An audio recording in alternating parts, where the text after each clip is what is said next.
Hai guys, Assalamualaikum warahmatullahi wabarakatuh. Terima kasih buat udah ngeklik video ini. Gimana kabar kalian? Semoga sehat selalu dan baik-baik aja. Kali ini aku bakal ngebahas sama kalian tentang 6 kecelakaan di luar angkasa yang nyaris merenggut nyawa manusia. Sepanjang sejarah, beberapa astronot dan kosmonot telah meninggal dunia dalam melaksanakan tugasnya akibat beberapa kecelakaan terkait misi ruang angkasa. Misalnya kecelakaan pesawat ulang-alik Challenger dan Columbia. Beberapa kecelakaan juga nyaris membawa maut, baik bagi awak Amerika Serikat maupun Uni Soviet. Selain NASA, kejadian nyaris mematikan dialami Soyuz 5 yang menggandeng Soyuz 4 di angkasa dan dijadwalkan kembali ke bumi pada tanggal 18 Januari 1969. Tapi dua wahana gagal berpisah sehingga wahananya mengarah ke bumi dengan kepala terlebih dahulu.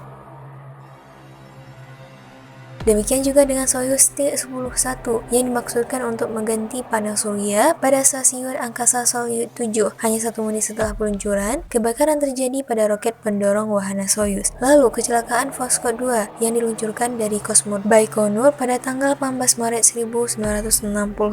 Tujuan misi angkasa yang diawaki Pavel dan Alexei adalah untuk membuktikan bahwa manusia bisa berada di luar angkasa dengan pakaian yang tidak terlalu merepotkan. Setelah 10 menit berjalan-jalan, Leonov nyaris mati ketika masuk kembali ke ruang kedap karena pakaiannya menggembung dan menyulitkan gerak. Kemudian terjadi kebakaran dalam kabin karena peningkatan kadar oksigen setelah autopilot rusak. Lalu para awak harus kembali ke bumi secara manual sehingga mereka mendarat di tempat terpencil di Siberia dan terlantar dalam dingin selama 2 malam hingga akhirnya ditemukan. Stasiun Angkatan Mir mengalami kebakaran besar pada tanggal 23 Februari 1997 selagi melakukan uji coba tabung penghasil oksigen. Lalu pada tanggal 25 Juni 1997 terjadi tabrakan dengan wahana kargo di angkasa sehingga stasiun angkasa itu sempat bocor. Untunglah awak wahana mendengar desisan dan menyegel pintu ke arah pesawat kargo spare. NASA juga mengalami beberapa kejadian nyaris mematikan seperti berikut ini. Buat kalian yang penasaran, yuk sama-sama kita bahas dan go anywhere, keep on watching. Yang pertama ada Liberty Bell 7. Misi angkasa ini dikenal juga dengan nama Mercury Redstone 4. Saat itu Virgil, warga Amerika Serikat, menjadi manusia kedua yang dikirim ke ruang angkasa. Tujuan utama misi adalah untuk mengirimkan manusia ke orbit dan mempelajari reaksinya. Peluncuran dilakukan pada tanggal 21 Juli 1961 setelah penundaan beberapa hari karena kondisi cuaca yang tidak memungkinkan. Perjalanan itu hanya memerlukan waktu 15 menit lebih sedikit, tapi NASA memandangnya sebagai keberhasilan. Banyak orang tidak sepakat dengan penilaian itu karena pendaratan yang kasar dan kesapaan akrab untuk Grayson nyaris kehilangan nyawa.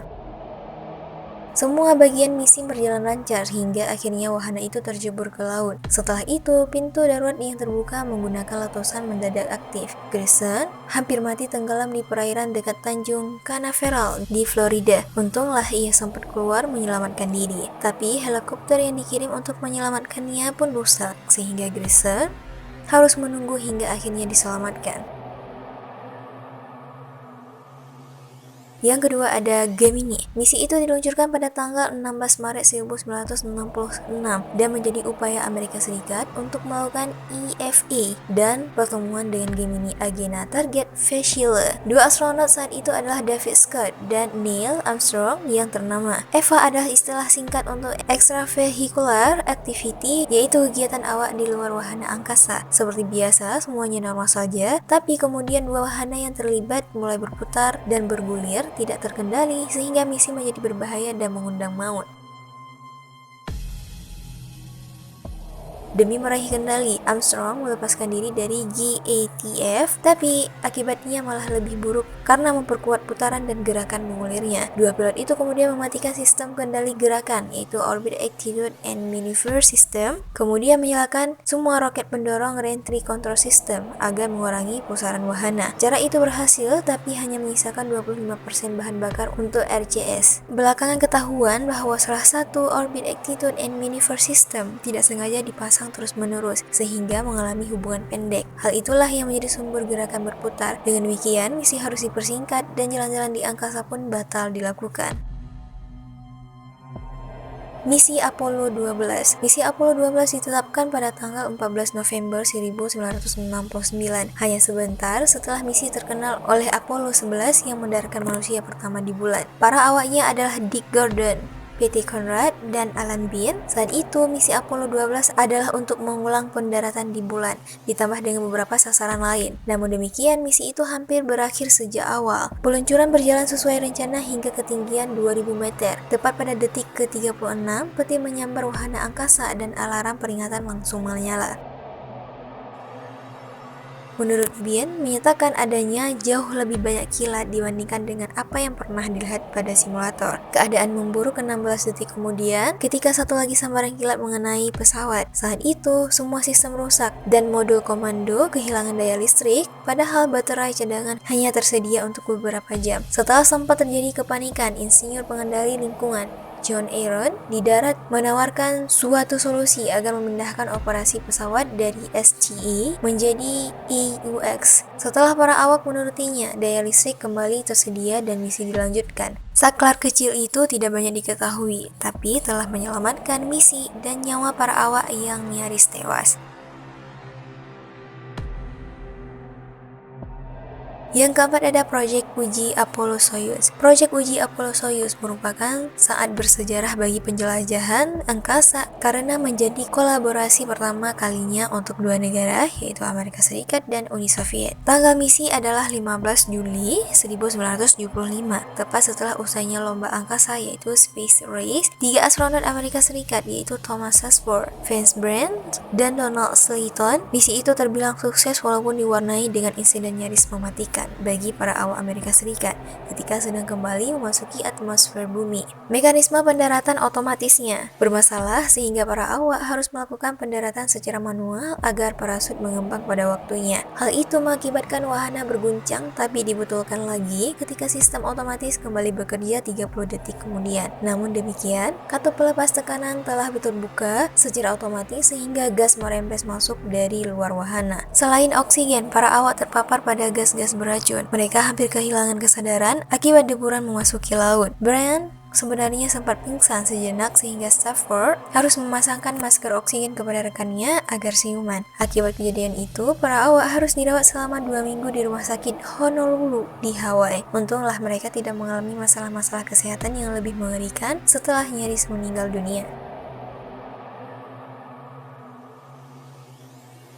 Yang kelima ada STS-98. Misi STS-98 diluncurkan pada tanggal 7 Februari 2001.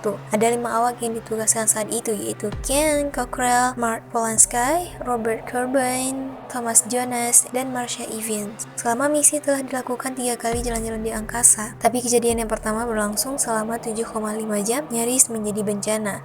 Jonas dan Corbin sedang menyambungkan kabel-kabel data dan listrik. Demikian juga dengan saluran pendingin. Ketika Corbin sedang menghubungkan saluran pendingin, terjadi kecelakaan sehingga terjadi bocoran kristal-kristal anomia. Untunglah kebocoran segera dihentikan, tapi ada sebagian kristal anomia beracun yang menempel pada Corbin. Sebagai pencegahan, ia harus terpapar matahari selama 30 menit agar kristal itu menguap. Jonas melakukan dekontaminasi perangkat dan seragam angkasa yang dipakainya. Kemudian diterapkan sedikit tekanan udara dalam ruang kedap agar memastikan anomia tidak bisa merembes ke dalam kabin. Misi bisa gagal kalau para awak terpapar zat kimia beracun tersebut.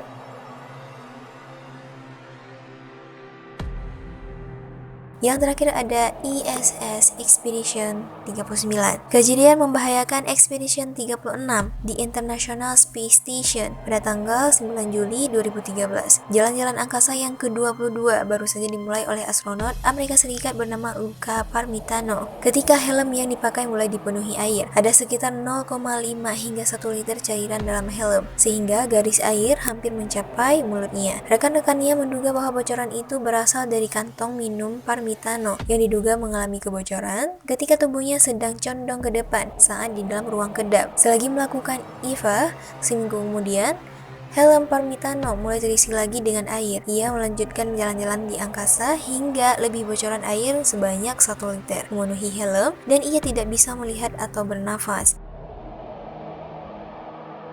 Jalan-jalan itu pun harus dibatalkan sehingga Parmitano dan seorang rekannya harus kembali ke dalam pesawat. Belakangan ketahuan bahwa kebocoran itu bukan berasal dari kantong minum, tapi dari kontaminasi dan sumbatan dalam pakaiannya. Parmitano nyaris tenggelam di angkasa. Setelah kejadian bahaya tersebut, telah dilakukan beberapa perbaikan agar tidak terulang lagi. Itu dia guys, tentang kecelakaan di luar angkasa yang nyaris merenggut nyawa manusia. Buat kalian yang mau menambahkan, silahkan komen di kolom komentar. Oke, cukup sampai di sini videonya. Jangan lupa untuk like, comment, dan subscribe. See you guys in next video. Bye-bye.